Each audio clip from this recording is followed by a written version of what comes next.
यीशु का चेलों को दिखाई देना। वे ये बातें कह ही रहे थे कि वह आप ही उनके बीच में आ खड़ा हुआ और उनसे कहा, तुम्हें शांति मिले। परंतु वे घबरा गए और डर गए और समझे कि हम किसी भूत को देख रहे हैं। उसने उनसे कहा, क्यों घबराते हो और तुम्हारा मन में क्यों संदेह उठते हैं? मेरे हाथ और मेरे पाँव को देखो कि मैं वही हूँ। मुझे छू कर देखो, क्योंकि आत्मा का हड्डी और मांस नहीं होता, जैसा मुझ में तुम देखते हो। यह कहकर उसने उन्हें अपना हाथ पाँव दिखाए। जब आनंद के मारे उनको प्रीति न हुई और वे आश्चर्य करते थे, तो उसने उनसे पूछा, तुम्हारे पास कुछ भोजन है? उन्होंने उसे भुनी हुई मछली का टुकड़ा दिया। उसने लेकर उनके सामने खाया। फिर उसने उनसे कहा, ये मेरी वे बातें हैं जो मैंने तुम्हारे साथ रहते हुए तुमसे कही थी। अवश्य है कि जितनी बातें मूसा की व्यवस्था और भविष्यवक्ताओं और भजनों की पुस्तकों में मेरे विषय में लिखी हुई है, सब पूरी हो।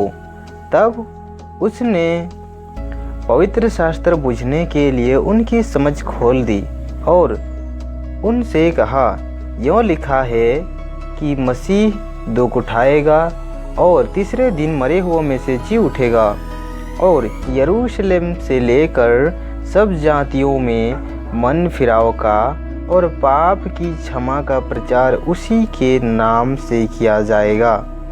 तुम इन सब बातों के गवाह हो। और देखो, जिसकी प्रतिज्ञा मेरे पिता ने की है, मैं उसको तुम पर उतारूंगा, और जब तक स्वर्ग से सामर्थ्य न पाओ तब तक तुम इसी नगर में ठहरे रहो। आमीन। जी हाँ दोस्तों, आज हम देख पाते हैं कि बाइबल में कई सारी ऐसी बातें हैं जो मन को बेचैन कर देने वाला जैसा है। आज भी हम कई सारी बातों को हम जानते हैं कि यहाँ प्रभु यीशु मसीह उनके सामने प्रकट होता है, जबकि वे बंद कोठरी में थे और यीशु उनको दिखाई दिया, पर वे डर गए, क्योंकि ऐसा होना बहुत ही आश्चर्य की बात है। इसलिए चेलों ने उसे भूत समझकर डर गए, परंतु यीशु ने उन्हें अपना हाथ और पाँव को दिखाया और उनसे कहा कि भूतों के हड्डी और मांस नहीं होते। इसलिए वे लोग भी इस बात से आश्चर्य करते थे।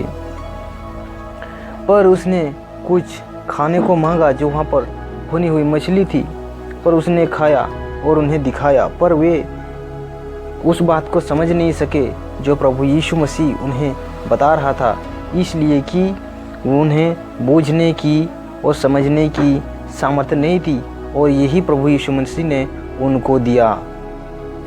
क्योंकि यीशु के पास महिमा का देह था जो मनुष्यों में नहीं, और यही महिमा का देह मनुष्यों को उद्धार के द्वारा देने के लिए प्रभु यीशु मसीह ने जो पिता से मांगा था, इस काम को पूरा करने के लिए ही वो हमारे लिए क्रूस पर चढ़ाया गया।